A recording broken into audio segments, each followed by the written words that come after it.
안녕하세요. 사연에 빠지다의 DJ 민영입니다. 오늘도 두 가지 사연 준비되어 있으니 재미있게 들어주시고요. 그럼 오늘의 사연도 바로 만나볼게요. 구독과 좋아요 버튼도 잊지 말고 꾹 눌러주세요. 안녕하세요. 저는 조그마한 식당을 경영하고 있는 올해 41가 된 여자입니다. 제가 운영하고 있는 식당은 백반 위주의 한식당으로 주변에서 흔히 볼 수 있는 평범하지만 나름 오랫동안 잘 해오고 있는 사업입니다. 우리 엄마 때부터 하던 식당인데 충정로에 위치하고 있고 그렇다 보니 직장인 손님들이 많아서 다행히 먹고 살만하게 되고 있어요. 전주가 고향이신 엄마는 아빠와 함께 서울에 터전을 잡으셨죠. 그리고 처음부터 식당을 하셨던 것은 아닙니다. 우리 아버지가 다니던 직장을 그만두시고 이후 사업도 한번 차렸다가 망하시고 이렇다 보니 하는 수 없이 엄마가 식당을 차리신 거죠. 워낙 음식 솜씨가 좋으셨기 때문에 조그마한 식당으로 시작하셨지만 저랑 동생 대학까지 다 보내주시고 남부럽지 않게 키워주셨어요. 저는 공부도 잘 못하고 평범한 여학생이라 일반 4년제 대학은 못 가고 전문대학을 갔어요. 다만 우리 엄마처럼 요리에 소질이 있었기 때문에 식품조리학과를 졸업하고 나서 엄마 식당에서 일하기 시작했습니다. 제가 엄마 일을 돕고 나니 가게는 더욱 잘 되었어요. 옆에 있는 상가까지 확장해서 전보다 더 큰 식당을 하게 되었어요. 남들은 젊은 여자가 엄마 식당에 얹혀서 일한다고 손가락질 하실지 모르겠지만 저는 정말 요리가 좋았고 엄마와 함께 식당을 해서 행복했습니다. 그리고 우리 식당에서 저는 제 짝도 찾게 되었는걸요. 자주 오는 단골 회사원 중 지금의 남편이 제 눈에 들어왔습니다. 저보다 1살 어린 연하이지만 키가 훤칠하고 듬직한 남자라 호감을 갖게 되었어요. 이 남자 역시 저를 보기 위해 매일같이 식당을 찾았어요. 주말에도 우리 식당에 와서 밥을 먹는 거면 사실 말 다 한 거 아니겠어요. 그런데 이 남자 저에게 데이트 신청 한 번 안 하고 문기적대더라고요.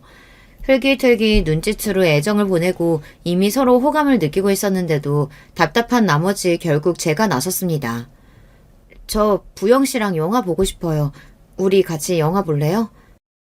그랬더니 이 남자 살짝 떨면서 고개만 끄덕였고 그렇게 우리는 데이트를 시작했습니다.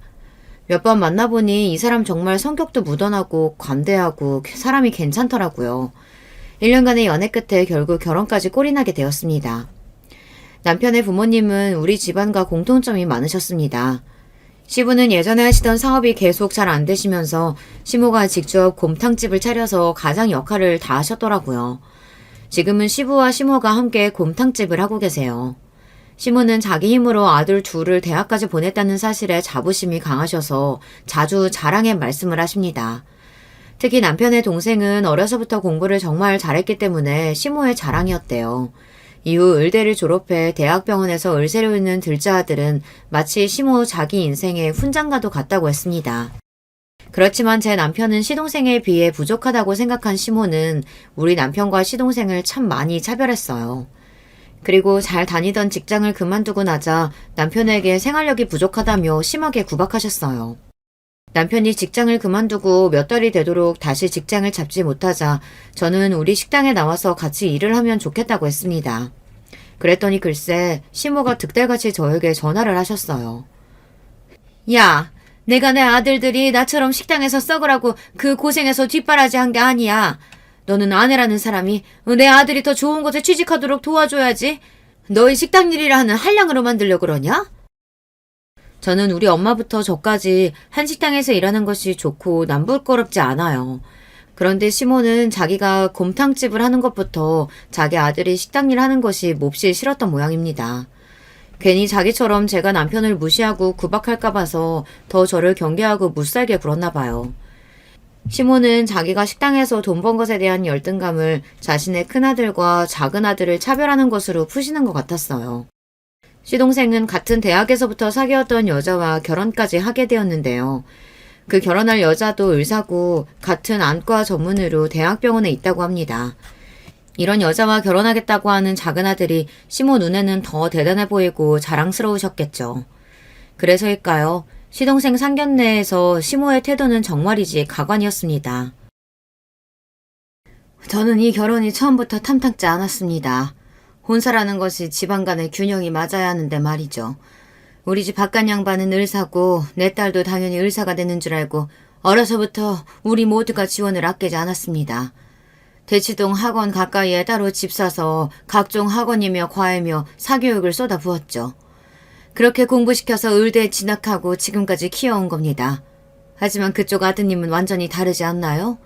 어려운 집안에서 혼자 공부해서 잘 된 거라고 들었는데.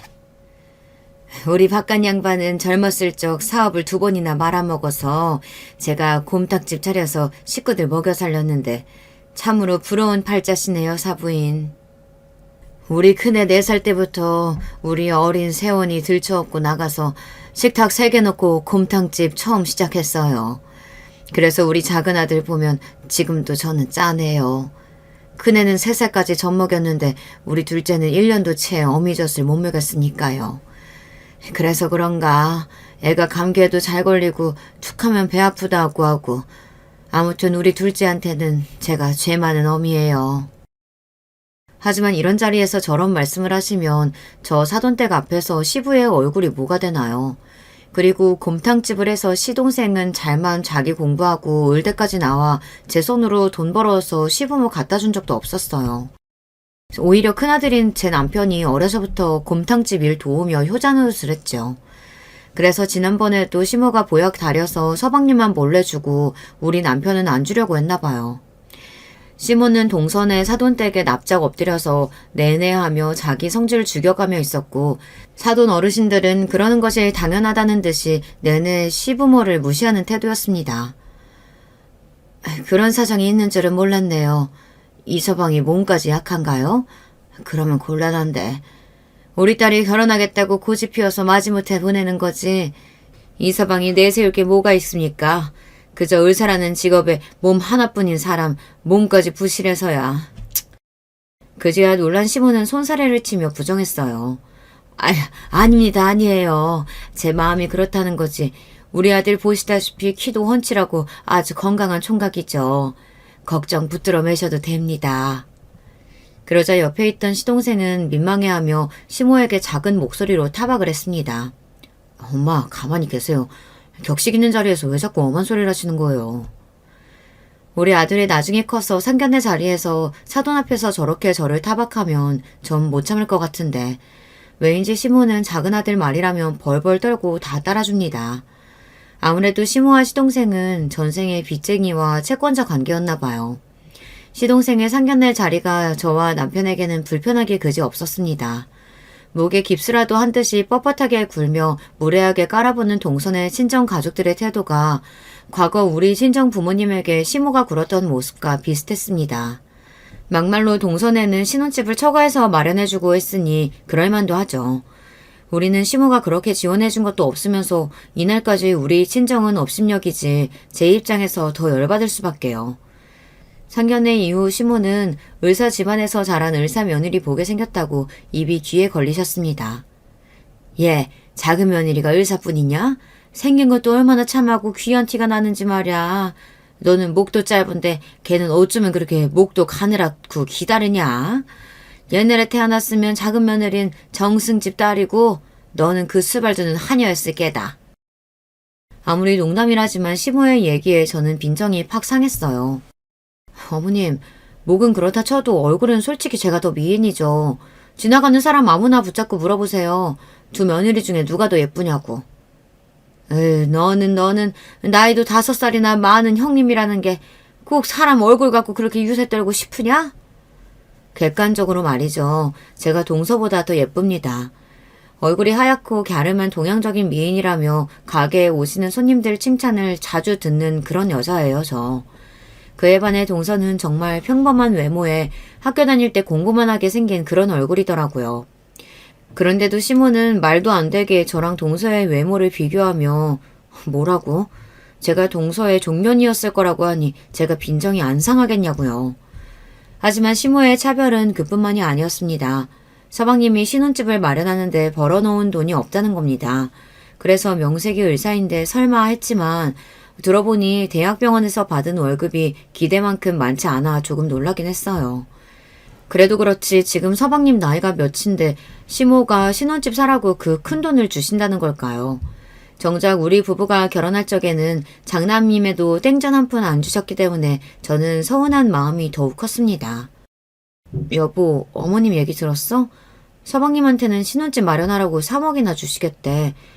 거기에 동서한테 보내는 예단, 예물부터 신혼여행까지 우리 때하고는 하늘과 땅 차이야. 난 그 얘기 듣고 서운하던데 당신은 어머님이 믿지도 않아? 서운하지 나도. 그렇다고 사내 자식이 당신하고 같이 우리 엄마 욕하고 있을 순 없잖아. 그런데 말이지, 우리 엄마 원래 그랬어. 나는 늘 엄마한테 차별받아서 익숙하기도 해. 공부 잘하는 내 동생은 왕자님, 나는 멍청해서 시키는 일이나 잘하는 머슴놈. 그래서 결혼할 때 내가 당신 보기 미안해서 다세대 주택 방 2개짜리 집 전세금이라도 도와달라고 엄마한테 부탁했었거든. 그런데 엄마는 웃기는 소리 하지 마라, 택도 없는 소리다, 이렇게 무시하셨어. 우리 아버지가 다 불쌍하다고 몰래 1억 만들어서 주셨던 거야. 그걸로 당신 돈이랑 합쳐서 신혼집이라도 구해서 급한 불을 끈 거지. 우리 신혼집에 이런 비애가 있다는 것은 지금에 알았습니다. 아니, 그게 사실이야? 당신 어머님 너무하신 거 아니야, 진짜? 나랑 동서 비교도 싫지만 당신하고 서방님 차별하시는 건 내가 못 참겠어. 계속 그렇게 하셔봐, 아주. 나중에 어머님 정말 늙고 힘없을 때 어느 자식이 뒷바라지 해주나 지켜보라시지. 여보, 너무 속상해하지 마. 난 괜찮아. 자기도 그냥 나처럼 우리 엄마는 그런 사람이다 하고 포기하고 받아들여. 그래야 내 속도 편하고 당신도 그래주면 난 좋겠어. 서방님네 결혼식을 마치고 우리는 시댁으로 왔습니다. 어머님과 남편은 이미 결혼식장에서 소주를 2병씩 드셨기에 살짝 취기가 올라오셨는데 집에 오니 술 생각이 더 나셨는지 시모와 저는 남자들의 술상을 봐야 했어요. 야야, 둘째네 친정집이 잘 살기는 하나 보다. 애들 모은 돈 얼마 없다고 턱하니 반포에 아파트도 사주고 말이다. 역시 내가 우리 둘째 아들은 결혼도 똑 부러지게 했어. 어머님, 서방님을 돈 많은 집 딸과 결혼시키시니 그렇게 좋으세요? 그런데 동서가 부유하게 어려움 없이 자란 아가씨라 그런가 좀 거만해 보여요. 괜히 우리 집이랑 서방님까지 무시하는 건 아닐지 걱정이 드네요. 너는 별 죄수 없는 소리를 다 한다. 왜, 너는 친정집이 그저 그렇고 식당이나 하니까 걔한테 열등감 느끼냐? 어머님도 참, 주변에 보면 그렇잖아요. 결혼하는 양가 집안 중 한쪽이 너무 기울면 꼭 탈이 나더라, 그런 이야기인 거죠. 그리고 식당이라뇨. 어머니 말씀 참 너무하시네요. 제 처지를 누구보다 어머님이 잘 이해해 주셔야 하는 거 아닌가요? 어머님 젊어서 아버님 때문에 고생했다고 그렇게 말씀하시면서 저한테 그러시면 안 되죠. 저도 무능력한 첫째 아드님 대신 이렇게 가게 운영하면서 산전수전 다 겪고 사는데 너 참 고생해서 사는구나, 이렇게 제 수고 알아주시면 좀 좋아요. 식당 하는 게 꼭 그렇게 천한 일같이 시급하고 동서만 귀한 일 하는 거냐고요. 사람들은요, 살면서 안과보다 밥 먹는 식당으로 몇십 배는 더 자주 가요. 이 세상 사람들한테 꼭 필요한 일을 하고 있단 말이에요. 저 그런 자부심으로 내 식구 먹인다는 자부심으로 식당하고 있는 사장이라고요. 저도 인정 좀 해주세요, 어머님. 자부심 같은 소리 하네. 네가 학벌도 없고 어디 취직할 데도 없으니까 너희 친정엄마 하는 가게 이어받는 거 내가 모를 줄 아냐? 세상이 다 그런 거야. 어디 식당 아줌마가 을사랑 비비려고 해. 제 솔직한 심정을 말씀드리면서 시모에게 하소연도 해보았지만 콧방귀만 끼어대는 시모가 그렇게 원망스러울 수가 없었어요. 시모와 말을 더 이상 하지 않고 저는 술상만 차려놓고 거실에 가서 TV를 보는 척하며 눈물을 몰래 흘렸습니다. 사실 저는 이 집에 시집온 첫 해부터 시댁 제사와 명절마다 온갖 일을 도맡아 다 해야 했습니다. 며느리라고는 너 하나뿐인데 어쩌겠냐? 이렇게 말씀하시며 대여섯 가지 종류의 전과 나물에 갈비에 탕국까지, 아무리 제가 밥집하는 사람이라도 명절 음식 준비는 혀를 내두를 지경이었으니까요. 여러분도 아시죠? 젊어서부터 명절날이 오면 며느리는 허리 한번 필 새 없이 머슴처럼 일해야 하잖아요. 게다가 손님들은 어찌나 자주 오시는지 손님상 차려드리고 좀 있다가 가시면 상 치우고 설거지하고, 정말이지 24시간이 부족할 지경이죠. 저는 명절이 3일씩 된다고 해도 정작 우리 친정집에 하루도 있어 본 적이 없습니다. 우선 제가 가게를 하다 보니 명절 3일을 다 쉴 수 없고 보통 이틀 정도 가게 문을 닫는데 그 이틀 동안 온통 시댁에서 일을 해야 했으니까요. 전 그래도 감내했습니다. 한국에서 며느리는 응당 일해야 한다는 의무라는 것이 있으니까요. 하지만 둘째 며느리는 동서에게는 그 의무 같은 게 없었습니다. 동서가 결혼하고 맞이한 첫 구정부터 시모는 아예 동서네를 부르지도 않았습니다. 어머님, 이제 며느리 더 모셨으니 두 며느리가 합심해서 명절에 어머님 할 일이 줄어드시겠어요. 그런데 동서는 언제 온다고 하던가요? 둘째? 걔네 안 와. 내일은 설 당일인데 그때 오려는지 모르겠구나. 어머님, 저는 이틀 내내 어머님 댁에서 음식하고 일하느라 바쁜데 왜 동선에는 언제 오냐는 연락도 못 하시는 거예요? 병원이라는 의사 선생님들이 명절에 쉬던? 바쁠 텐데 내가 거기다가 억지로 CMH 탈 순 없지 않냐? 그럼 저는요? 저한테는 8년 동안이나 그렇게 부려먹고 해오셨잖아요. 결국 서방님과 동서는 구정 당일 오후 3시쯤이 돼서야 시댁에 왔습니다. 오전부터 자기 친정집 먼저 가서 있다가 시댁에 와서는 반나절이나 있었을까요? 그러고 저녁만 먹고 바로 슝하고 자기네 집에 가버립니다. 전날부터 음식하는 것도 저고 저 사람들 먹고 가버린 상을 치우는 것도 저예요. 동서는 손님 마냥 시댁에 와서 잠시 엉덩이만 붙였다가 가버립니다. 게다가 시댁에 와서도 미안한 듯 일을 돕는 척이라도 하면 제가 뭐라고 하나요. 마치 부엌에라도 가면 큰일 날 사람처럼 서방님이랑 둘이 거실 소파에만 가만히 앉아있는 게 고작입니다. 시모랑 손익 형님 둘이서 자기한테 음식 해다 바치고 일하는데도 설거지 한번 돕겠다는 말조차 한 적이 없습니다. 의사인 동서가 시모한테 용돈이라도 많이 주냐고요? 의외로 그것도 아니었습니다. 서방님이랑 둘이 안과 차리기 전에는 잘은 몰라도 용돈 50만 원이나 들었을까요? 지난번에 시부가 친구분들이랑 전화하시면서 툴툴대시는 소리를 들었거든요. 뭐 아들놈 덕보기는 무슨 그네보다는 용돈 안 주더라. 그나들은 매달 30만 원씩 내 용돈 몰래 챙겨주긴 하지. 작은 놈은 그렇게 매달 주는 돈도 없어. 게다가 명절에도 꼴랑 50만 원 주고 땡이더라. 우리 집 오래된 TV랑 에어컨 바꿔준 것도 첫째고 나 철마다 강원도니 남해니 여행 같이 다녀주는 것도 첫째야. 우리 첫째 아들이 효자지. 둘째 놈은 의사라고 해봐야 별거 없어.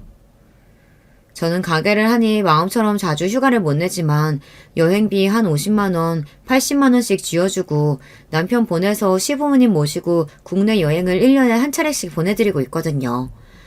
받는 거 없이 동서랑 서방님을 우리보다 더 대놓고 좋아하시는 시모보다 객관적으로 봐주시고 우리 부부에게 고맙다, 예쁘다 해주시는 시부가 참 고마웠습니다. 거기에 시부가 서방님네 욕하는 걸 들으니 괜스레 제 속도 풀리고요. 하여튼 동서한테 쩔쩔매며 일 하나 안 시키는 시모가 얄미워서 참다 못해 한마디 해서 부딪힌 적도 있었습니다. 동서, 남들이 보면 며느리가 아니고 어디 큰 어르신이 오신 줄 알겠어. 부엌에도 안 들어오고 계속 거기서 그렇게 앉아있을 거면 여기 과일이라도 가져가서 깎아주면 좋겠는데. 형님, 저 어제까지 안과 시술 얼마나 많았게요. 하도 일했더니 지금 손목을 움직일 수가 없어요. 전 과일 안 먹어도 괜찮은데 아예 우리 과일 깎지 말죠. 뭐라고? 어쩌면 동서는 자기 생각만 하니? 동서만 안 먹으면 과일 깎지 말자는 게 아랫사람으로서 할 얘기야? 어머님이랑 아버님 다 계시잖아. 형수님, 저도 과일 안 좋아해요. 과일 걷고 이 사람한테 뭐라고 할 것 같으면 우리 이제 그냥 일어날게요. 수술해서 힘든 집사람한테 왜 그러세요? 엄마, 우리 이제 집에 가서 쉴게. 저런, 우리 아들 그리고 작은 애야. 아니 집에 오지 몇 시간이 됐다고 가려고 해. 형수 말은 마음에 담아두지 마라. 큰애 제가 갑자기 무슨 바람이 불어서 저 난리를 피우는지 모르겠네. 둘째야, 저기 안방 침대 가서 눈 좀 붙여라. 환자들한테 을슬 피느라 얼마나 피곤하겠어. 어서 들어가서 쉬려무나. 그렇게 쩔쩔매며 서방님과 동서에게 안방을 내어두시던 시모는 저를 보고는 쌍심지를 켜며 혼내시는 게 아닙니까? 그래, 너 누가 작은애한테 과일 심부름 시키라던? 네가 형님답게 애들한테 깎아다 주면 좀 좋으냐? 큰일 하느라 힘든 동서 꼭 그렇게 부려먹어야겠어? 너나 빨리 전 데우고 갈비나 구워. 아유, 느릿느릿해가지고는. 식당 한다는 애가 손이 저렇게 야무지질 못해가지고. 아유. 이렇듯이 시모가 동서와 저를 대놓고 차별하니 점점 더 동서는 제 말은 안중에도 없고 무시하게 이르렀어요. 하긴 우리 시댁에서 동서한테 자기 주장 한마디 하는 사람은 아무도 없지만요. 그 잘나기 짝이 없는 서방님까지도 동서한테는 당해낼 수 없었으니까요. 시댁에서 상전으로 떠받드는 동서에 대한 질투심과 시모에 대한 불만은 그렇다 쳐도요. 동서가 저를 무시하는 것만은 정말 참을 수가 없었습니다. 서방님과 동서는 대학병원을 그만두고 안과를 차리기로 했어요. 개원하면서 자기들이 모은 돈으로는 부족해서 동선의 친정집이 소유하고 있던 건물 중 한 개층을 빌려준 모양이더라고요. 병원이 초반에 비싼 장비도 사야 하고 대여하느라 돈이 부족해서 자리 잡을 때까지는 무상으로 월세도 안 받는다면서 그런 배경이 있어서인지 동서는 더더욱 어깨에 힘이 팍 들어간 것처럼 보였습니다. 무슨 공작새인 줄 알았다니까요. 서방님네 안과 개업식을 한다고 해서 시부모님과 우리 부부는 찾아갔어요. 그런데 의외로 동서는 우리를 보고 당황하는 거죠. 아버님, 어머님, 형님까지 여긴 어쩐 일이세요? 혹시 남편이 병원 개업식에 초청하던가요? 그럼 우리 아들이 병원이 한다는데 당연히 와서 축하해줘야지. 자, 여기 화분이다. 금전수라고 하는데 앞으로 병원에서 돈 많이 벌거라. 하지만 동서는 어쩐 일인지 시부가 내미는 화분을 얼른 받아들지도 않고 인상만 찌푸리더니 서방님을 찾는다며 가버리는 거예요. 잠시 뒤 서방님이 와서 우리를 맞아주었습니다. 아니 얘, 니네 안사람 어디 안 좋은 데 있냐? 우리 보고도 못 본 척 인사도 안 받고 가버리네. 그랬어요? 내가 저 사람한테 우리 가족들 오실 거라고 말했는데 까먹은 모양이에요. 최근 들어서 병원에 들어가는 돈이 좀 많아서 아내가 받는 스트레스가 쌓여서 그래요. 이해해 주세요. 자기가 무슨 세상 일은 혼자 다 하는 것도 아니고 저도 사업하면서 자금이 딸리고 진상 손님 때문에 어려운 일을 평소에도 많이 겪습니다. 그렇지만 개업식에 미리 시댁 식구들을 직접 초대하지 않은 것부터 어려운 걸름 해주신 분들께 제대로 인사도 없이 저게 무슨 버르장머리일까요? 저는 손을 씻으러 화장실에 갔다 거기에서 화장을 고치고 있는 동서를 마주쳤습니다. 동서, 오늘 기분이 별로라면서? 살다 보면 힘든 일이 많지 왜 요즘 안 힘들겠어. 그래도 시부모님은 자기 얼굴 표정 하나에도 신경 쓰고 마음 쓰는 분들이니까 자기가 좀 더 감정 참고 좋은 모습 보여드리면 어떨까? 오지랖은. 비웃는 동서의 말을 듣고 저는 제 길을 의심했습니다. 차라리 제가 잘못 들은 거면 좋겠어요. 동서, 지금 뭐라고? 형님 오지랖이시라고요. 그러니까 시댁에 오면 시모가 하인대하듯 형님한테 그러시는 거 아니겠어요. 여자 망신 좀 그만 시키세요. 지금 시대가 어느 때인데 시모 말이라면 껌뻑 죽고 그걸로도 모자라서 나한테 훈계질까지 해요? 막말로 시부모가 가진 재산이 있길 해요. 뭐가 있어요. 안 그래도 병원 차리면서 땡전 한 푼 안 보태준 사람들이라 보고 싶지 않았는데 남편은 왜 멋대로 초대를 한 거야. 형님도 학창시절에 좀 더 공부 잘하고 좋은 직장 다녔으면 지금 시댁에서 그런 취급 안 당하지 않았겠어요? 나한테 서운해하고 질투 느낄 게 아니고 본인 인생이나 돌아보세요. 짜증나. 저는 안과 개업식 날 그야말로 동서에게 개무시를 당하고 말았습니다.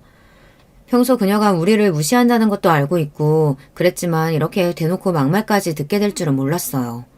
저는 시부모님께 몸이 안 좋아서 먼저 돌아가야겠다고 말씀드리고 병원에서 나왔습니다. 내가 이런 병원 따위 다시 오나 봐라. 이 병원 망해버렸으면 좋겠다. 속으로 되뇌이며 눈물을 흘적거리며 가게에 왔어요. 그렇지만 개업한 동선의 안과는 점차 손님이 늘어 잘 되고 있다는 이야기가 들렸습니다. 세상에 권선징악이란 없구나.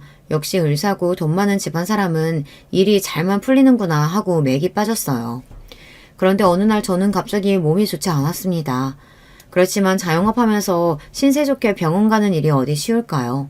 그냥 진통제 먹어가며 참다가 어느 날은 눈앞이 안 보이는 데다 두통까지 생겨서 도저히 일을 하기 어려운 지경에 이르렀습니다. 이쯤 되자 이게 뭔가 큰 병에 걸렸구나 싶은 걱정에 의사인 동서에게 전화를 걸었어요. 동서, 잘 지내고 있지?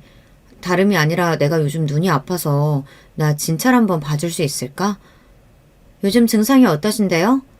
작년부턴가 눈이 자꾸 출혈되고 침침하니 잘 안 보이더라고. 그런데 최근 들어서 속이 메스껍고 심할 때는 구토까지 나와. 눈이 빠질 듯이 아프고 두통까지.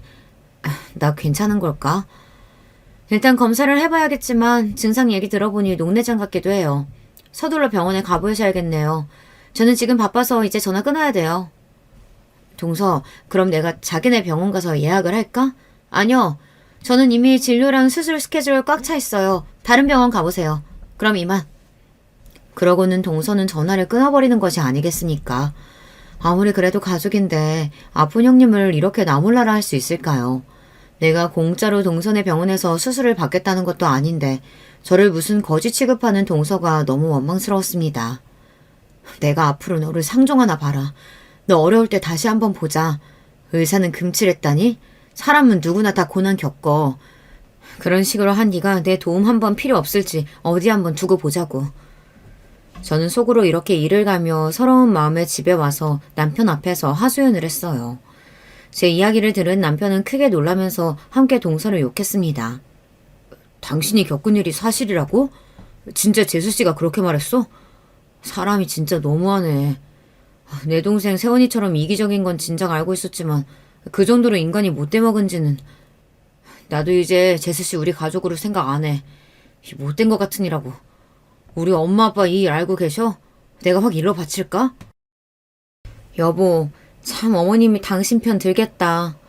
우리 어머님 한두 번 겪어요. 세상 무너져도 당신 둘째 아들 며느리만 옳다 하고 감쌀 분들이야. 나 괜히 상처에 소금 얹기 싫어요. 지금 이렇게 서러울 때 어머님이 동선에 편들면서 그럼 나 더 우라통 터질 것 같아. 당신 부모님께 아무 소리 말아요. 저도 결혼한 지 10년이 넘었으니 사람도 볼 줄 알고 이럴 때 어떻게 처신해야 할지 느낌이 딱 오더군요. 그리고 뒤이어 일어난 충격적인 사건을 겪으니 이때 제 판단이 옳았음을 알게 됩니다. 또 하나의 뒷목을 잡을 만한 사건, 지금 이야기를 풀어볼게요. 제가 다른 안과 병원에서 검사를 기다리는데 시모에게 전화가 왔습니다. 너 조금 있다가 우리 가게에 좀 들러라. 우리 거래처 정육 사장이 아주 특별한 한우뼈 구해줬는데 이거 따로 푹 구워가지고 먹여야겠으니까 말이야. 어머님, 제가 몸이 안 좋아서 지금 병원에 있어요. 병원? 너 어디 많이 아프냐? 그게 눈이 안 좋아서요. 지금 검사 중이니까 나중에 결과 나오면 말씀드릴게요. 눈이 안 보이면 돋보기 안경 쓰면 되는 거지. 그게 무슨 별일이라고 가게 영업시간에 병원까지 가 있냐 너는. 너희 가게는 어쩌고? 어머님, 제가 오죽하면 병원에 왔겠어요. 그냥 안 보이는 수준이 아니라 심각한 증상이 있으니 그러는 거죠. 언제 제가 가게 비우는 거 보셨어요? 저 몸살나도 감기약 먹고 가게 나와서 앓는 사람이에요. 지금 우재 아빠가 가게 보고 있으니까 걱정하지 마세요. 그럼 우리 작은 아들네 병원 간 거냐? 이럴 때 보면 집안에 의사 있는 게 그렇게 남들이 불효할 일이지. 아니요. 동서가 자기 바쁘다고 저 진료 안 해준대요. 부담스러우니 다른 병원 가라대요. 그런데요. 어머님이 사고 노리는데 제가 꼭 필요하신 거예요? 시모는 제가 동선의 병원에서 거부당한 일을 듣고도 동서가 잘못했다거나 미안해하는 기색이 하나 없는 겁니다. 역시 남편 말 맞다나 동선의 잘못 이야기해봐야 제 입만 아플 일이었다니까요. 그럼 내가 요즘 더위를 먹어서 그런가 가게에서 일하는 것도 힘들어가지고 직원 하나 더 써서 있어. 그 돈 아까워 죽겠구만. 요즘 자꾸 어지럽고 기운이 하나도 없다. 그러니 네가 와서 사골 좀 우리렴. 요즘 같은 날씨에 그냥 두면 이 귀한 거 다 썩어 문드러져. 병원에서 더 이상 시모와 싸울 기력도 없었습니다. 그냥 알겠다고 하고 전화를 끊었어요. 안 질환 검사를 마치고 의사와 진료 상담을 하게 됐습니다. 그동안 환자분께서 시야가 뿌옇고 거의 잘 안 보이셨을 텐데 너무 늦게 오셨네요. 이미 이 정도 상태시면 일상생활 많이 어려우셨을 텐데요. 검사 결과 환자분 왼쪽 눈의 녹내장이 상당히 진행된 것 같아요. 이대로는 실명까지 갈 수 있습니다. 최대한 빨리 약물과 레이저 치료 받으셔야 돼요. 이걸로도 안 되면 녹내장 수술을 받으셔야 하고요. 내가 실명까지 이를 수 있다니 의사의 진단을 받고 충격으로 터덜터덜 식당에 돌아왔습니다. 식당하면서 우리 가족들 건사하느라 제 몸 하나 챙기지 못하고 그렇게 지낸 세월이 참 억울하기만 하더군요. 병원에 다녀온 제가 세상 다 산 사람 마냥 축 처지고 핏기 하나 없으니 남편은 몹시 걱정이 되었던 모양입니다. 여보, 병원에서 뭐라고 해? 당신 심각한 병 걸린 거야? 여보, 나 녹내장이래. 심각한 상태라서 눈이 안 보이게 될 수도 있대. 나 무서워. 남편은 저를 안아주며 불안해하지 말라고 위로해 주었어요. 바보 같은 소리 하지 마. 내가 당신 눈 낫게 할 거야. 빨리 치료랑 수술 받으면 당신 젊으니까 싹 나을 수 있어. 걱정하지 마. 그때였습니다. 시모가 저를 찾는 전화가 또 울렸어요. 야, 너는 병원 나와서 바로 우리 가게 들리겠다는 애가 왜 함흥차 사냐? 도대체 언제 올 거야? 시모는 지금 상황도 모르고 절 재촉하자 남편은 시모에게 제 병을 알리고 저에게 그렇게 막 하지 말라고 한마디 하려던 참이었어요. 하지만 저는 그런 남편을 조용히 말렸습니다. 여보, 내가 나중에 조용히 말씀드릴게. 지금 갑자기 들으시면 놀라실 테니. 어머님, 이제 갈게요. 조금만 기다리세요. 버스에 내려서 시모 곰탕집에 걸어가는 길에 가뜩이나 두통과 안구통이 몰려오고 날씨까지 너무 더워 참 힘들었습니다. 그리고 제가 곰탕집에 들어서자마자 시모는 제 얼굴이나 안색도 제대로 보지 않고 바로 사고를 오리라며 가게 뒤편 가마솥으로 데려갔어요. 아니 빨리 고아야 한데도 얘가 왜 이렇게 민기적대? 이 뼈들 핏물 2번 빼고 여기 가마솥에 넣고 잘 저어가면서 지켜봐야 한다? 중간중간 불순물 같은 거 떠오르면 건져내는 거 잊지 말고. 정성이야 정성. 어서 시작해. 그때부터 저는 이 더운 여름 날씨에 펄펄 끓는 가마솥을 곁에서 사고를 우리기 시작했어요. 어지럽고 쓰러질 것 같았지만 참아내면서 시모가 시킨 일을 하고 있었죠. 그렇지만 그렇게 한 지 6시간이 지나자 제 몸의 상태가 정말 안 좋아진 겁니다. 저녁 먹으라며 국밥 하나 말아서 갖다주는 시모에게 저는 간청했어요. 어머님, 제가 몸이 안 좋아서 그러는데 사골 우리는 거 그만하면 안 될까요? 저희한테 안 주셔도 괜찮으니 우리던 육수는 가게 곰탕에서 쓰셔도 될 것 같아요. 얘가 무슨 소리야? 내가 언제 그 사골 넣어준다 그랬냐? 어디서 김치국을 마셔? 그거 진짜 다시 없을 좋은 한우뼈라서 겨우 사정해서 정육 사장한테 얻어낸 거야. 몸 약한 우리 작은 아들하고 며느리 몸보신 시켜야 돼. 이 더위에 병원에서 진료 보느라 얼마나 힘들겠냐? 뭐라고요? 아니 어머님, 그럼 이 사골은 동선해 줄 건데 저보고 24시간 동안 이 더위에서 사골 우리라고 하신 거였어요? 제가 병원 다녀와서 이렇게 힘들어하는데도요? 너랑 큰애는 튼튼한 애들이잖냐. 어디 조금 아프다고 괜히 병원 가서 돈 쓰고 와놓고선 시애미 옆에서 꾀병 부리지 마라. 안 통해. 꾀병이라고요?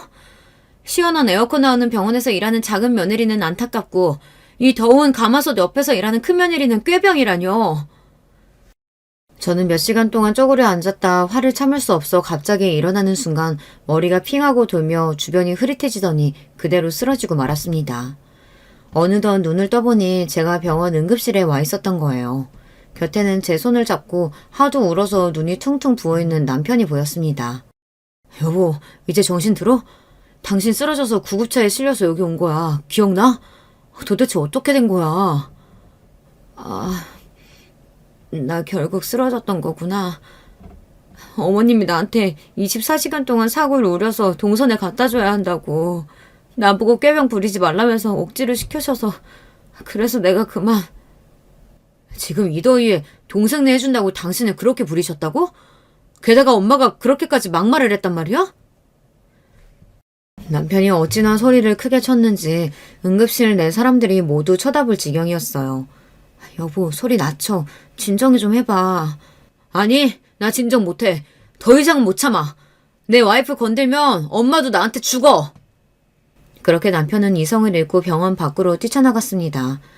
늘 사람 좋은 웃음 짓고 남에게 싫은 소리 한 번 못하던 그런 남자였습니다. 그렇게 분노에 찬 모습은 진짜 처음 보았죠. 그러고 뛰쳐나간 남편이 어떻게 했는지 뒤에 일은 다녀온 남편의 입을 통해 듣게 되었습니다. 남편이 곰탕집으로 달려가니 시무는 제가 우리고 있던 곰탕 가마솥 옆에서 공을 들이고 있었답니다. 그 모습에 화가 난 남편은 가마솥을 발로 걷어차서 모두 바닥에 쏟아지게 만들었죠. 이깟 사골 때문에 내 와이프 쓰러진 거 몰라요? 그런데 엄마는 엄마가 안중에도 없는 둘째가 뭐가 이쁘다고 이걸 하고 있어. 아이고 그거 이 아까운 거, 이 귀한 것을, 이놈아! 시모는 화가 나서 남편을 빗자루로 마구 때렸대요. 참다 못한 남편은 시모의 빗자루를 빼앗아 바닥에 패대기 치곤 말했습니다. 엄마, 난 앞으로 엄마 아들 안 할랍니다.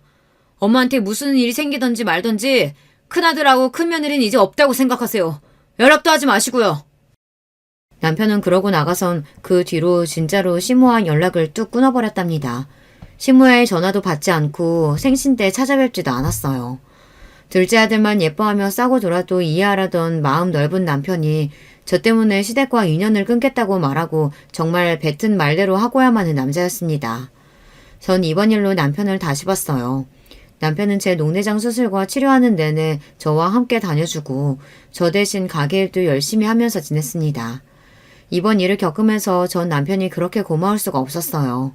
다행히 제 왼쪽 눈은 수술이 잘 되어서 주기적으로 관리만 잘해주면 실명까지 가지 않을 수 있었습니다.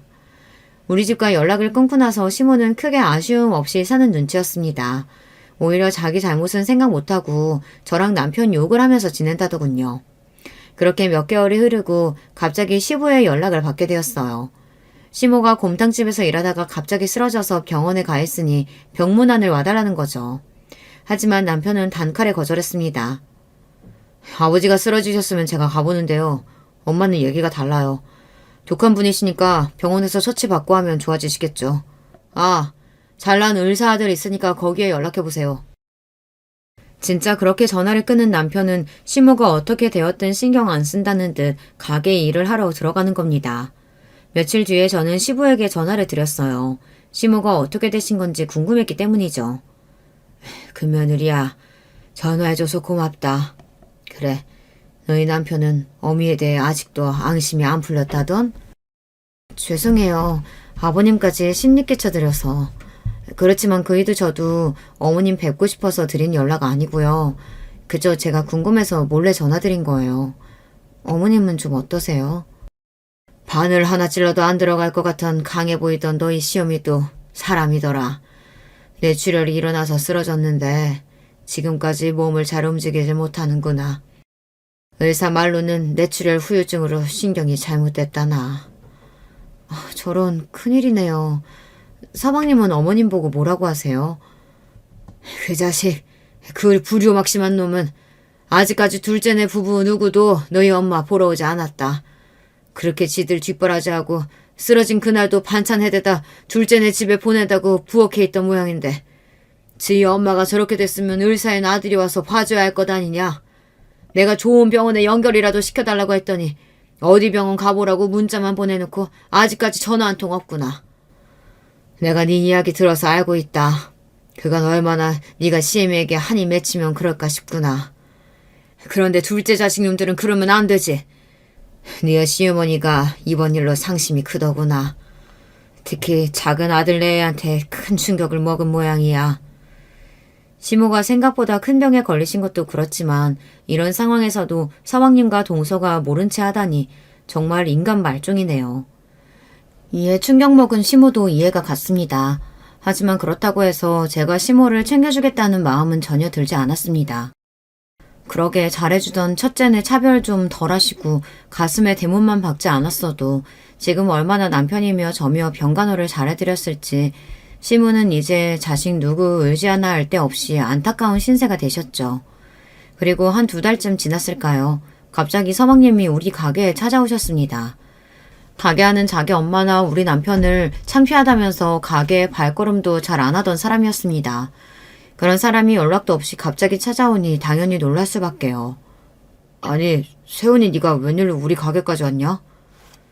형, 그리고 형수님 잘 지내셨죠? 우리 정말 오랜만에 뵙네요. 얘기 들었습니다. 우리 아내가 형수님께 실수를 했다고. 녹내장 수술 하셨어요? 저라도 살펴드렸어야 했는데 정말 죄송합니다.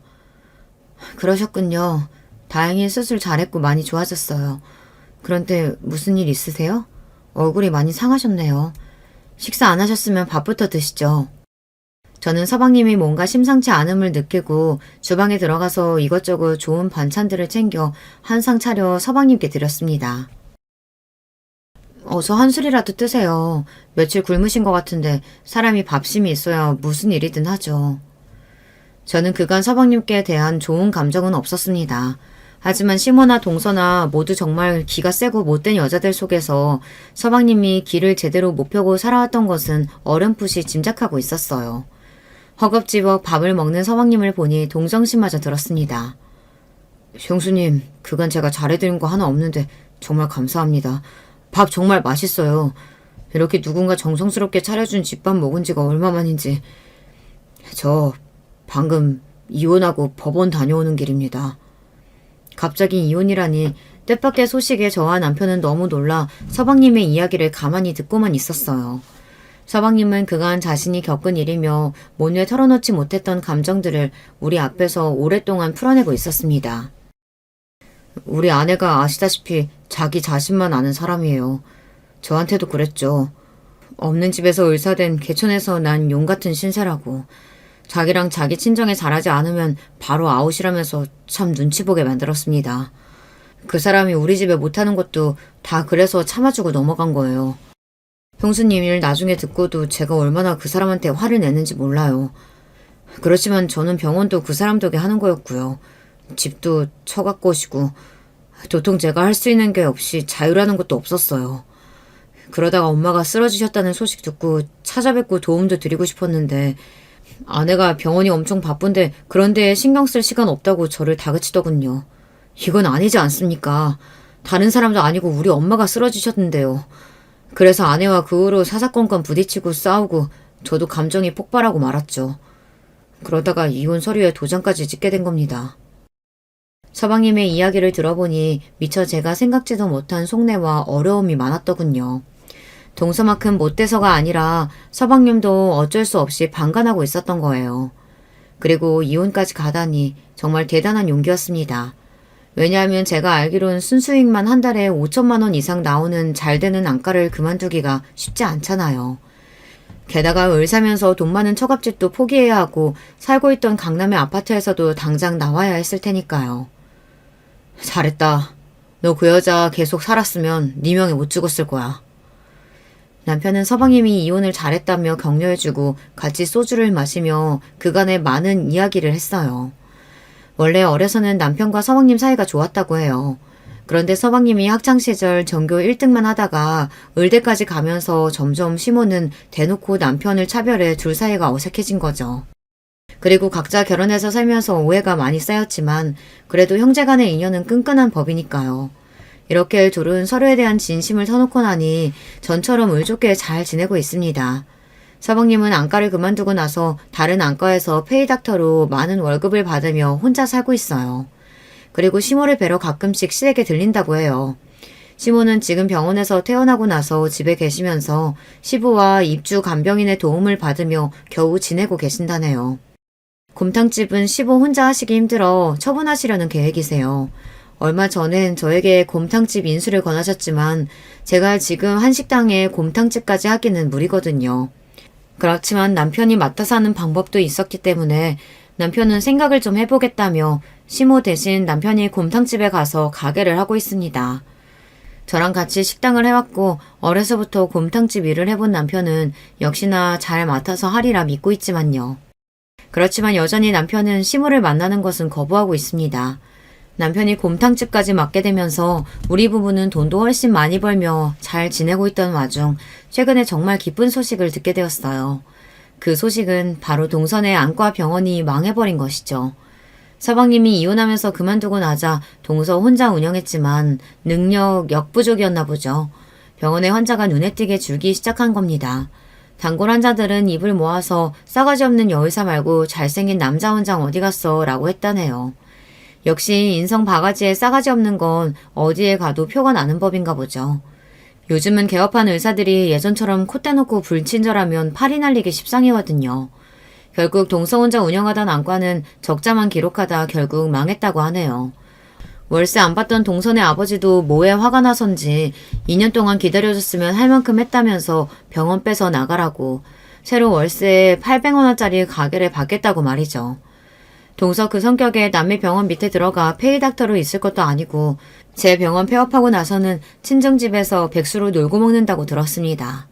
저는 그 소식을 듣자마자 동서에게 문자를 보냈어요. 동서, 오랜만이야. 소식은 들었어. 혼자 병원 하기는 무리였는지 금방 폐업했다며? 요즘 소득도 없고 시간은 많을 텐데 언제 한번 우리 가게에 와. 동서한테 무료로 밥은 줄 테니 말이야. 아, 문자를 보내고 나니 몇 년 동안 동서에게 당해서 생긴 채증이 씻겨가는 듯 했어요. 정말로 통쾌했습니다. 많이 배우고 의사하면 뭐합니까? 친정에 돈이 많으면 뭐해요. 지금 이혼녀에 자식 하나 없이 집에서 백수로 있는 신세인걸요. 그리고 시모도 늘 저를 무시하고 막대하더니 남편이 연을 딱 끊고 나니 예전처럼 아무 때고 불러내서 하인 부릴 듯 하시지 않았어요. 가끔 드리는 안부 전화만으로도 너무나 반기시며 말씀도 좋게 해주십니다. 이렇게 내 인생이 편안해져도 되나 싶은 요즘입니다. 제가 너무 구독자 여러분들 앞에서 자랑질만 했을까요? 그랬다면 너른 마음으로 이해해주세요.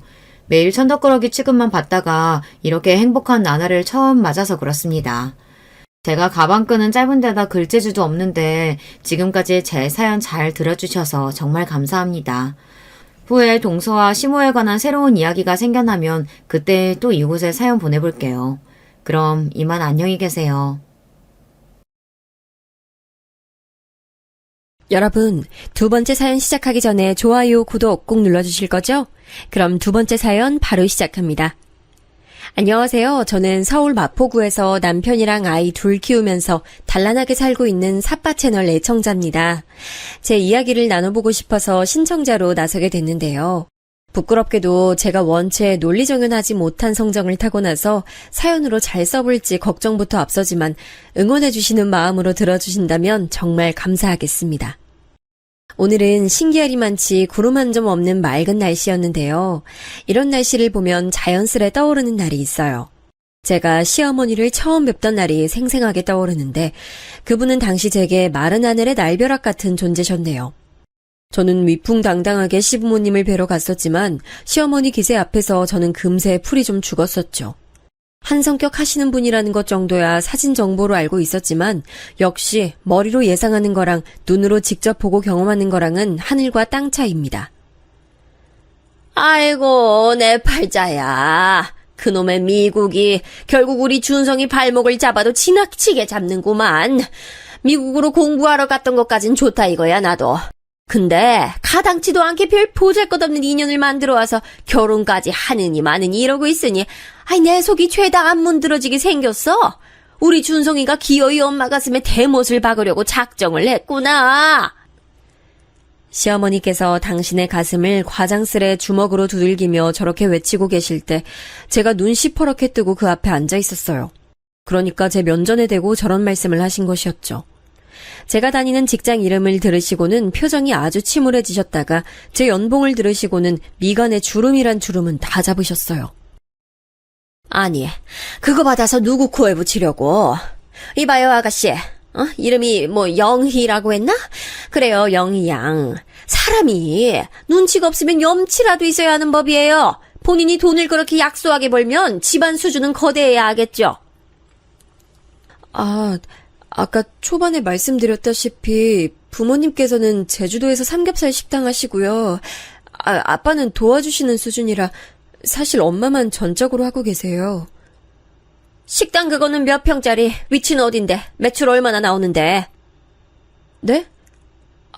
제가 그런 것까진 정확히 모르는데 관광지 쪽은 아니고 제주도민들이 소소하게 이용하는 상권이에요.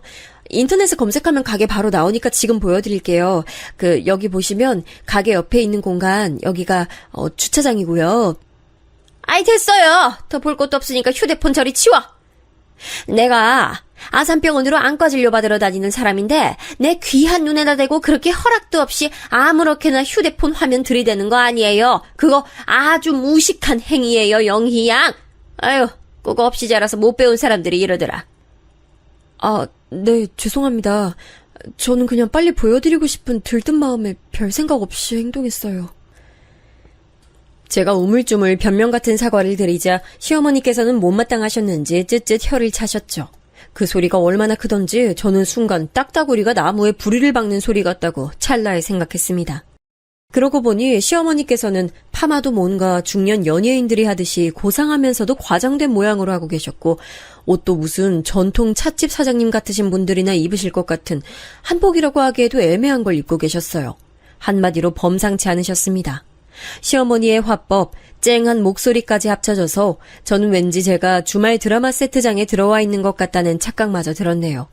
시어머니께서는 눈썹을 엄청 빨리 움찔거리시면서 제게 물어보셨어요. 부모 형제 중에서 부모는 이제 들었고 그럼 형제는 뭘로 먹고 사시는지? 제 친오빠하고 언니요? 둘 다 결혼했어요. 친오빠는 그냥 회사원이에요. 평범한 중소기업 다니고 있고요. 새언니는 집에서 애들 보면서 지내요. 언니는 디자인 회사 다니다가 일도 너무 힘들고 임신하면서 몸이 안 좋아져서 그만뒀어요. 지금까지 살림하면서 지내고 있어요. 형부는 원래 집안 가업이 분식집이라서요.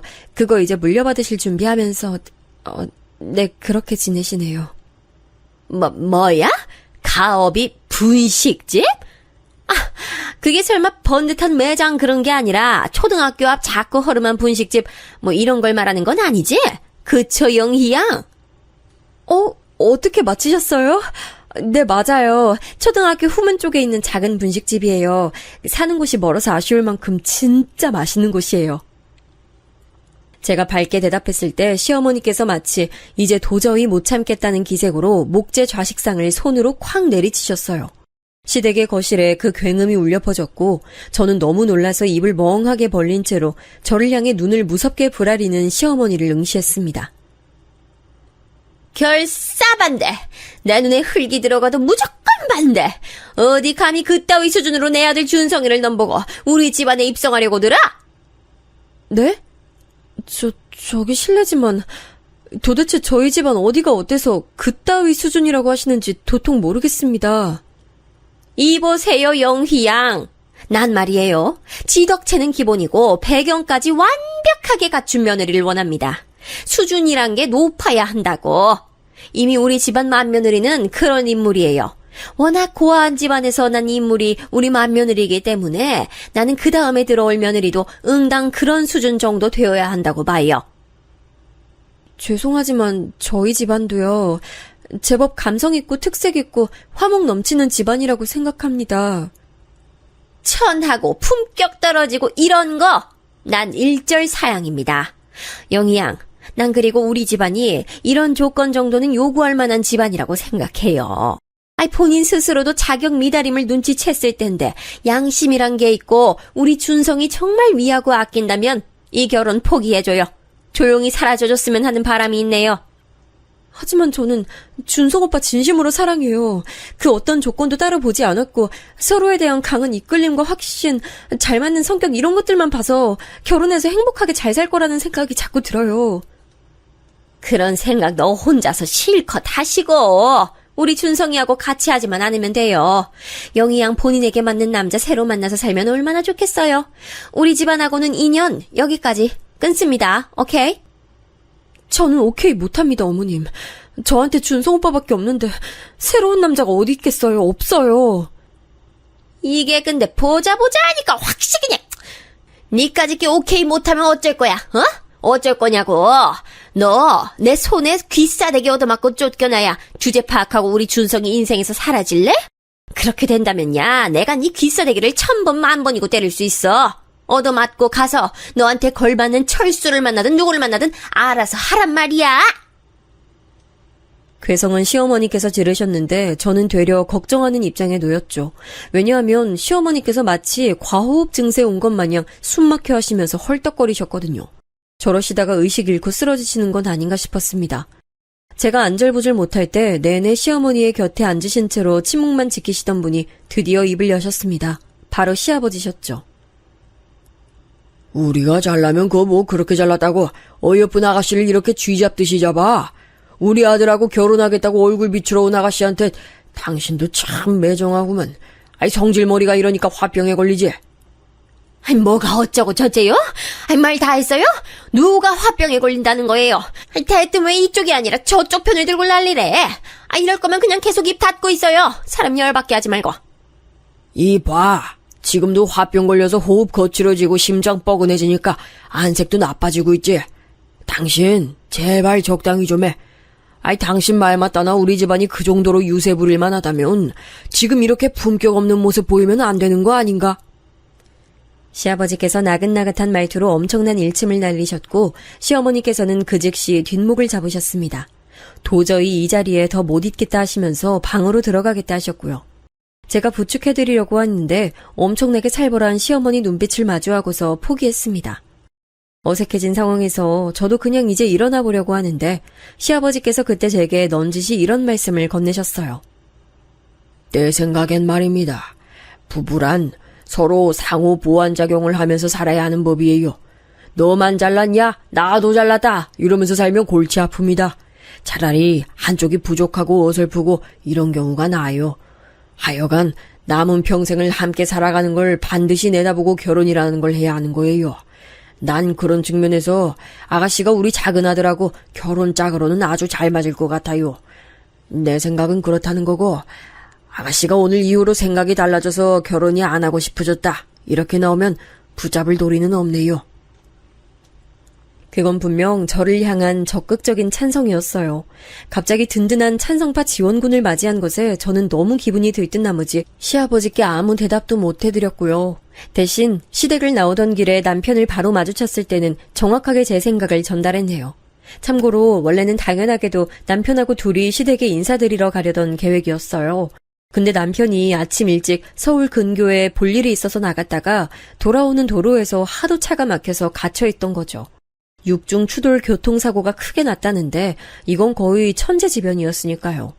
그래서 하는 수 없이 저 혼자라도 용감하고 씩씩하게 기다리고 계실 시부모님 실망시켜드릴 수 없어서 시댁에 갔었던 겁니다. 네가 문자도 안 보고 전화도 안 받아서 걱정했어.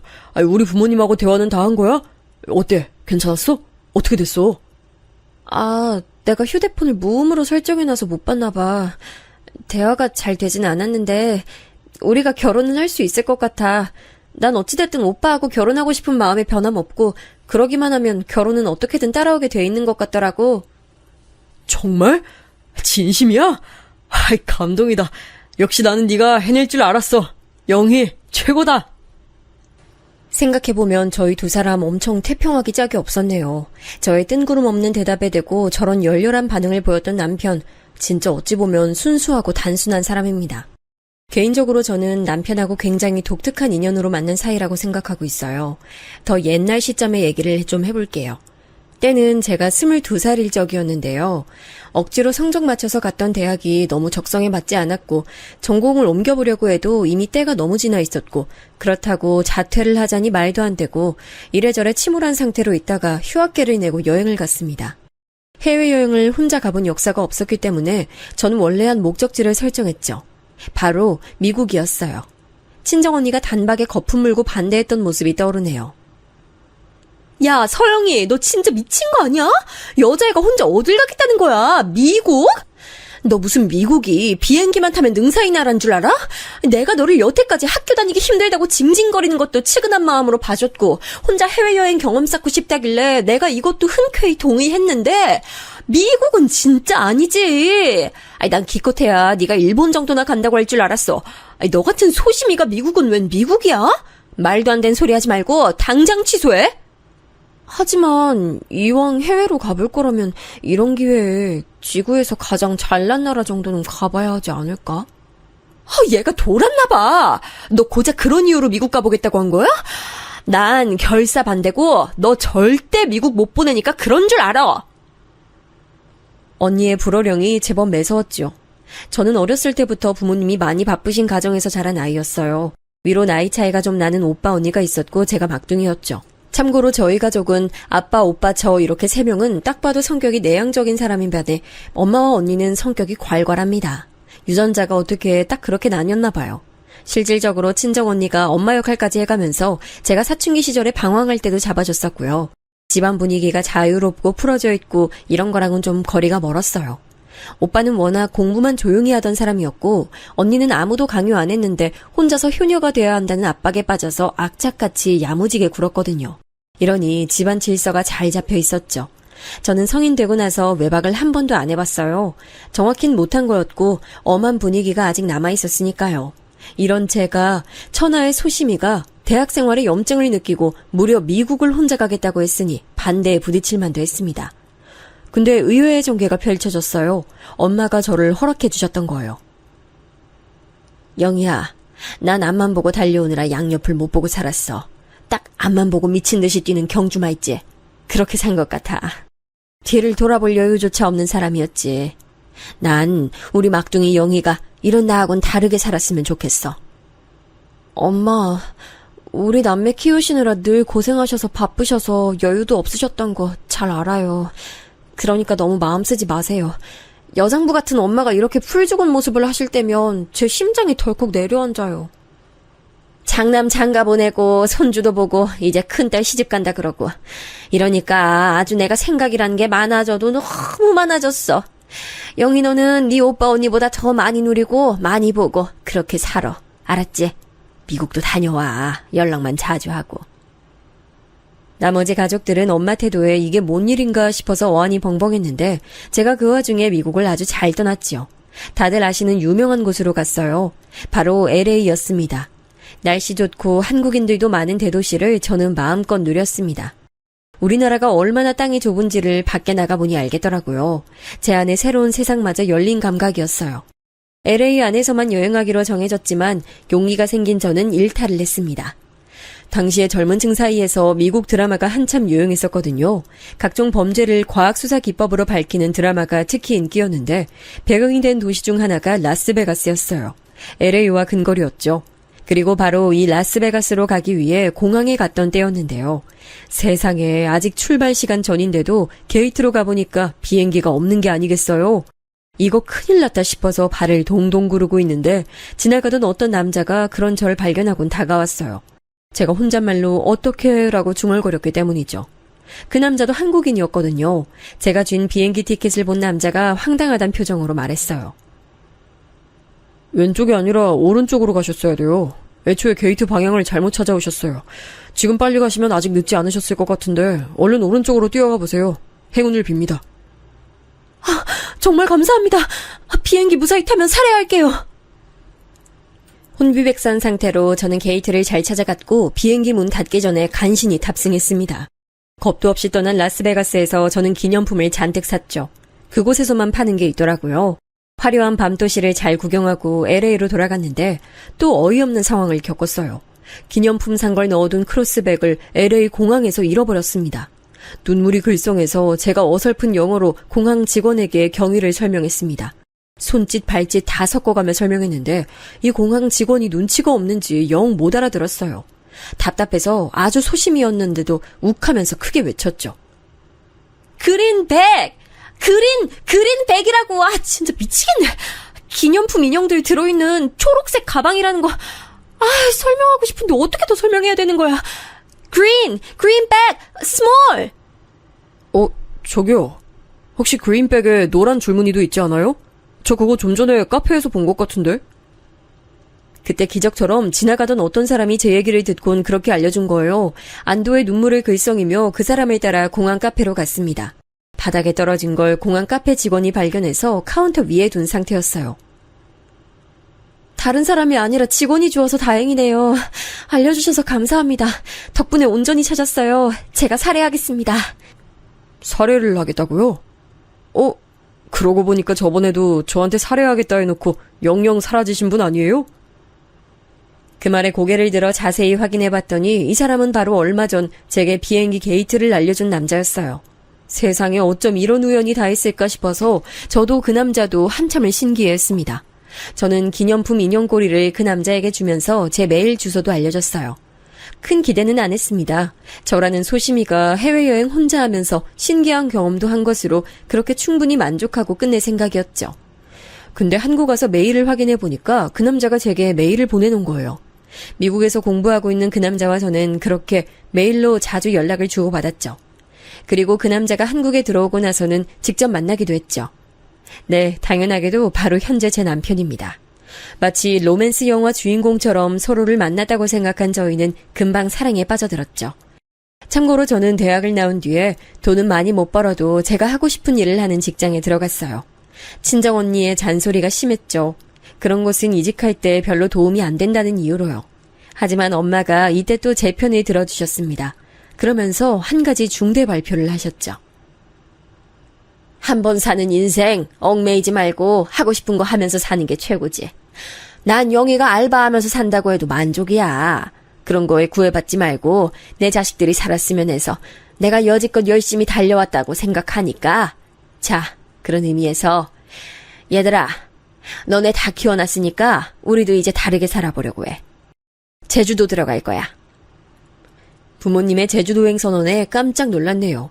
제주도는 엄마의 큰언니, 즉 저에게 큰 이모 되시는 분이 시집간 직후부터 쭉 눌러 살고 계신 곳입니다. 큰 이모부께서도 제주도 토박이세요. 건강이 안 좋으신 아빠는 그곳에서 텃밭이나 살짝 가꾸고 엄마께선 큰 이모가 하시는 식당 같이 하다가 이어받으시는 것으로 이미 그렇게 계획도 세우셨더라고요. 평범한 고깃집인데 엄마께선 제주도가 흑돼지로 유명하다는 걸 내세워서 흑돼지 삼겹살 전문집으로 발전시키겠다는 포부까지 이미 갖고 계셨어요. 친정 부모님께서는 일찍이 사업을 해오셨고 정말 존경스러운 능력자입니다. 저희 부모님을 잘 아시는 분들로부터 황금손 부부라고 불리우실 만큼 금전 감각이 뛰어나세요. 배포는 크시지만 젠체하는 성미들이 전혀 아니셔서 어디 가서 돈 10원 한 장을 자랑하신 적도 없으시죠. 사업적인 건 당연히 걱정 안 됐지만 과연 제주도의 고즈넉한 시골집 생활에 적응하실지 그게 걱정이네요. 아, 참고로 시부모님께서도 원래 도시 생활하시다가 시골 생활을 시작하신 분들인데요. 멀리 이동하신 건 결코 아니고 서울 사시다가 경기도 광주에 유유자적한 생활을 하러 들어가셨습니다.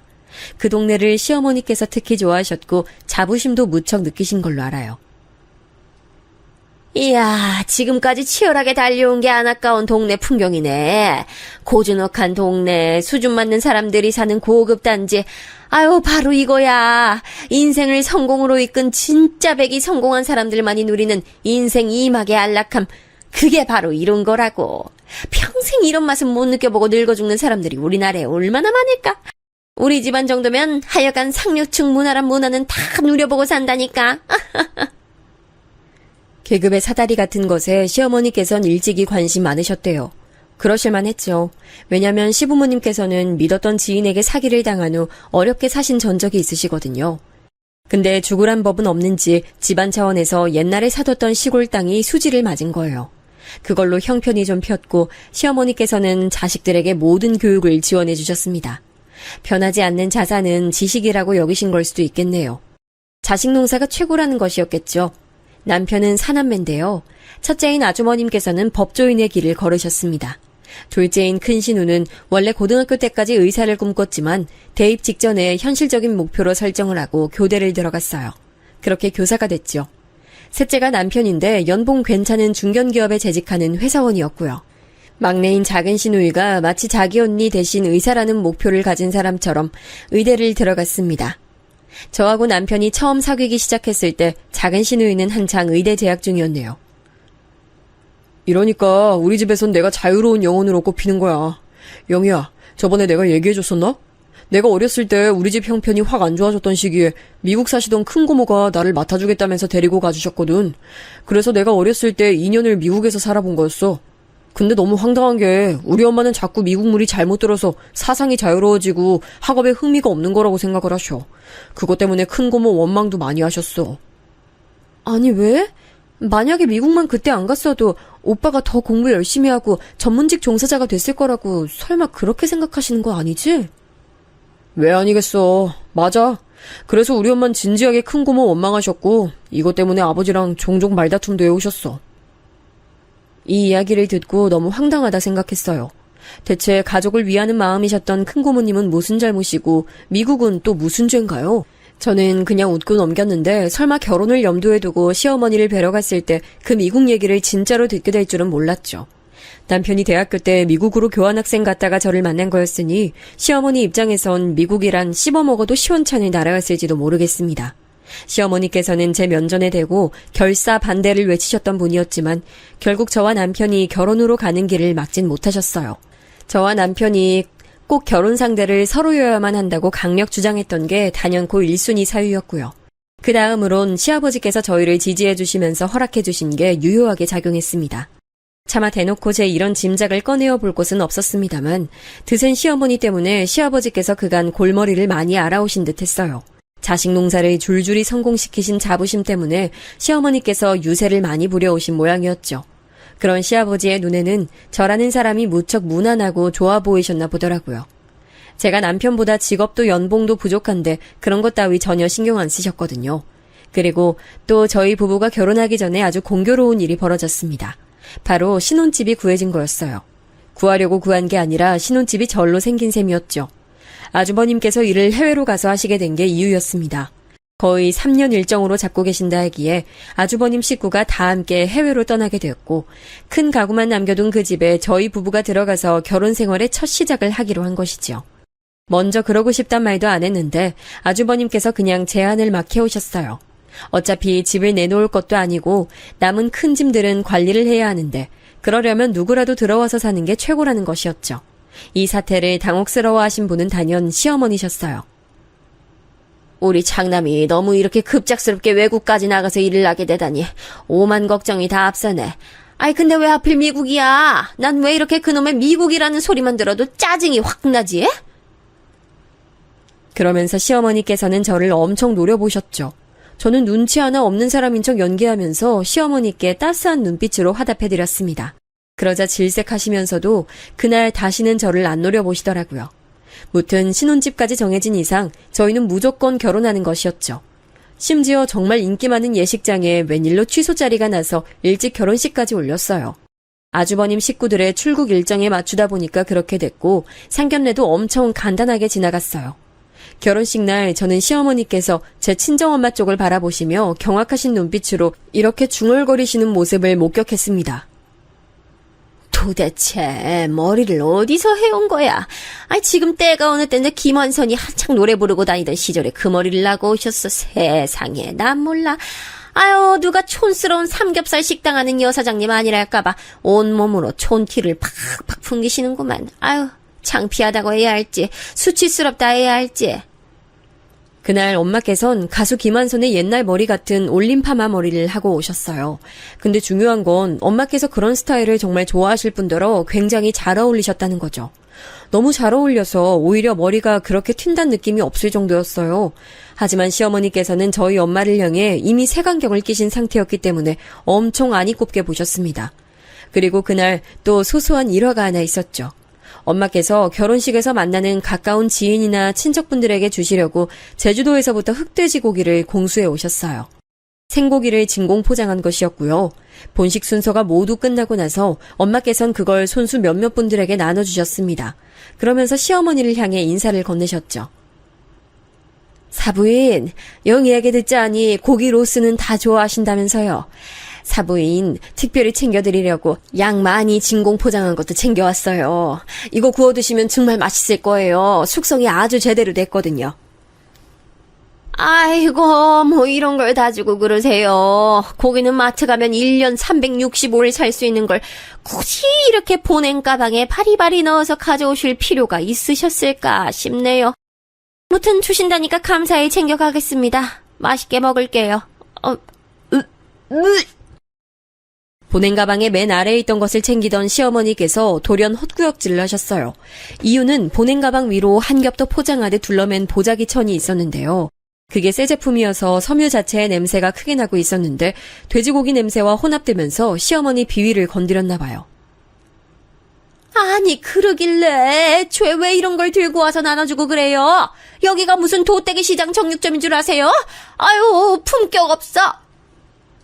시어머니는 금세 짜증을 내셨는데 말투가 너무 신경질적이고 목소리가 격양돼 있어서 듣는 사람이 무안할 정도였어요. 그런데 엄마께서는 옅게 웃어 보이시는 게 다였습니다. 제가 생각이 짧아서 민폐를 끼쳤네요. 죄송합니다. 정중하게 사과를 하셨는데 황당하게도 시어머니는 바로 이게 마음에 안 드신 모양이었어요. 억척스러운 거 다 알고 있는데 세련된 척하면서 바로 사과하는 건 또 뭐야? 나처럼 급 높은 사람 흉내내는 것 같아서 은근히 기분이 안 좋네. 분명 혼잣말이었지만 겨냥 상대가 제 엄마임을 알아차린 저는 시어머니는 정말 이상한 신분이니까 결혼 생활에서 되도록 최대한 접점 하나 안 만드는 게 최선이라는 결론에 도달했습니다. 이걸 지키고 살았어요. 시댁엔 웬만하면 얼씬하지 않았고 절대 혼자 방문하는 일은 없었습니다. 남편이 중간 역할을 잘해주기도 했고요. 덕분에 버텼네요. 그러던 어느 날 작은 신우가 결혼한다는 소식이 들려왔는데요. 결혼 상대는 국내 굴지의 대기업에 재직 중이고 집안에 고학력자들이 굉장히 많다는 정도로만 저는 소개를 들었습니다. 시부모님께서 무척 그 상대를 마음에 들어 하셨고 특히나 시어머니께서 쌍수를 들고 반기셨다는 후문이었네요. 사는 곳이 가깝지도 않고 작은 시누이가 워낙 바쁘게 사는 인물이기도 해서 그간 접점이 너무 없었는데 결혼한다길래 그때부터 카톡으로 연락을 꽤 주고받았네요. 잘은 몰라도 결혼하기로 한 상대가 작은 시누이는 무척 마음에 든 모양이었어요. 사람이 잘난 체 하는 것도 전혀 없고 책임감도 강하고 엄청 진중한 스타일이에요. 집에서 장남이라 그런가 봐요. 집안 분위기도 너무 화목하고 서로 아껴주길래 그거 보고 제가 이 남자 절대 놓치면 안 되겠다 싶어서 먼저 결혼하자고 졸랐어요. 어머, 그랬던 거였어요? 아가씨가 그러면 그 집안 맏며느리 되는 건데 막내로 살아온 입장으로 혹시 부담스럽거나 걱정되진 않으세요? 그런 거 전혀 염려 안 될 정도였다면 아가씨가 진짜 많이 사랑하는 사람 찾으신 거세요. 너무 축하해요. 결혼식장은 호텔로 제가 알아보고 있는 거 아시죠? 멋진 결혼식 올려서 다들 좋은 시간 보내실 수 있도록 그렇게 해볼게요. 행복한 결혼을 앞둬서 그런지 작은 시누이에게서 밝은 에너지가 뿜어져 나오더라고요. 너무 보기 좋았어요. 멋진 결혼 상대 만난 것에 대한 축하의 마음이 쏟아났죠. 그런데 시어머니께서 은근 찬물을 끼얹으시더라고요. 아유, 자식 넷 중에 딱 하나만 유별나게 결혼을 좀 수준 뒤떨어지게 했는데 이런 걸 두고 바로 오게티라고 하는 거겠지. 이래서 삶이란 완벽할 수 없다고 하는 걸 거야. 어머님, 제가 첨언을 드려보자면요. 화목한 수준이 높다면 그 결혼은 누구보다 성공한 게 아닐까요? 수준의 정의를 어디에 두느냐에 따라서 많은 게 달라진다 생각해요.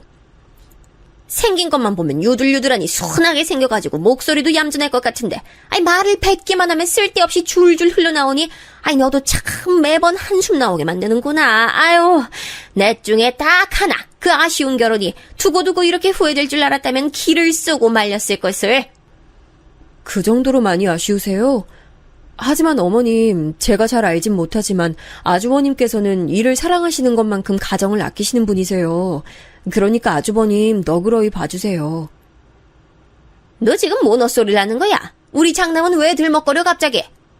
네? 어머님께서 자꾸 아쉬운 결혼 어쩌고 하시는 게 아주버님 얘기잖아요. 미국 엄청 싫어하시는데 지금 미국 가서 아직도 안 돌아오고 계시니까요. 아니. 수준 높은 집안 여자하고 잘 결혼한 우리 장남 말고 작은 아들, 돼지 비린내 퍽퍽 풍기는 집안 여자, 너랑 결혼한 우리 아들 준성이! 시어머니께선 격분해서 말씀을 끊어 뱉으시더니 이내 뒷목을 잡으셨어요. 하여간 다혈질이었죠. 저는 모른 척 자리를 떴고 이런 제 태도가 시어머니 심기를 자꾸 건드려댔나 봐요. 웬만하면 남편에게 다이렉트로 말씀 안 하시는 시어머니께서 하루는 전화를 다 하셨습니다. 걔는 애가 왜 그렇게 말도 못 알아쳐먹고 은은하게 싸가지까지 없니? 응? 걔 너한테도 그러지? 아유, 하여간에 무식해가지고 엄마는 우리 춘성이만 생각하면 마음이 아파. 마음이 막 찢어져. 더 잘나고 멋진 여자 우리 춘성이는 충분히 골라 잡아서 결혼할 수 있었는데. 엄마, 그런 얘기는 왜 하세요? 저 결혼해서 잘 살고 있어요. 나도 알아. 아는데 불쑥불쑥 아쉬운 마음이 드는 거 이건 어쩔 수 없는 부모 마음이야. 너도 이 다음에 네 자식 결혼한다고 하면 그때 가서 내 마음 다 이해할 거야. 준성아, 네 동생은 명문대 나오고 대기업 다니고 집안 교육 수준도 높은 아주 다 갖춘 남자 물어다가 결혼하는데 넌 이거 보면서 뭐 느끼는 것도 없어? 잘 모르겠는데요. 그리고 엄마, 저 지금 운전 중이라서 휴대폰 집사람이 들고 있어요. 그래서 함께 듣고 있어요. 너는 그 얘기를 왜 지금 해? 아우, 열받아. 하여간에 되는 일이 없어. 시어머니께선 전화를 뚝 끊어버리셨고 저랑 남편은 어이없다는 시선을 교환했죠. 어쩌다 보니 그 주에 주말에 일정이 괜찮아서 남편하고 제주도를 다녀왔어요. 서울에서 아빠 의료보조기구 사서 챙겨간 것도 큰 이유였고요. 아빠께서 건강이 썩 좋진 않으시거든요. 그래서인가 고즈넉한 제주도 생활 하시는 게 보기는 좋더라고요. 엄마께서는 역시나 만반의 의욕을 가지고 식당을 운영 중이셨는데 입소문이 나서 점점 더 잘 되고 있었어요. 전문적인 매장 관리자까지 뽑은 상태인 걸 보고 저희 엄마 정말 멋지단 생각을 했네요. 남편하고 맛있게 삼겹살도 먹었는데 작은 시누이가 결혼식 일정으로 잠깐 얘기할 게 있어서 전화가 왔길래 별 생각 없이 말해줬어요. 저희 부부 제주도 와서 삼겹살 먹고 있다고요. 근데 그게 시어머니 귀에 들어간 거예요. 준성아, 엄만 정말 섭섭하다. 넌 이 엄마한테 말도 안 하고 제주도까지 불쑥 가버릴 수가 있니? 그리고 그 돼지 똥 비린내 나는 고기는 왜 먹으러 갔어? 왜 우리의 찰난 아들이 처가 음식 팔아주려고 애를 써야 되는지 엄만 이 상황 자체가 너무 가슴이 아프고 섭섭해. 남편에게 이런 카톡을 보내놓으신 걸 보고 진짜 고개가 저절로 저어졌습니다. 대체 왜 이러시는지 모르겠더라고요. 하여간 맨 처음 뵀을 때 그 인상대로 범상치 않고 종잡을 수 없는 분이란 생각만 강해졌네요. 제주도를 떠나려던 그때 엄마께서 이렇게 말씀을 하셨어요. 사돈처녀가 결혼식 문제로 상의하려고 전화했었던 거야? 결혼식 날짜가 언제라니? 너희 아빠하고 병원 때문에 곧 서울 갈 일이 있을 것 같은데 날짜 맞으면 보러 가려고. 엄마 호텔 결혼식 구경 다니는 거 전에 좋아했죠? 결혼식 호텔에서 하기로 했어요. 날짜 맞으면 결혼식 꼭 참석하시고 끝나고 저랑 따로 놀러 가시고 그렇게 시간 보내요. 너무 좋다. 작은 시누이 결혼식에 엄마께서 타이밍이 맞으면 참석하시는 걸로 말로만 얘기가 돼 있었는데 정말로 일정이 겹쳤어요. 병원 다녀오신 아빠는 컨디션이 조금 안 좋으셔서 친정오빠 댁에 머무르셨고 엄마만 혼자 작은 시누이 결혼식이 열린 호텔에 걸음을 해주셨습니다.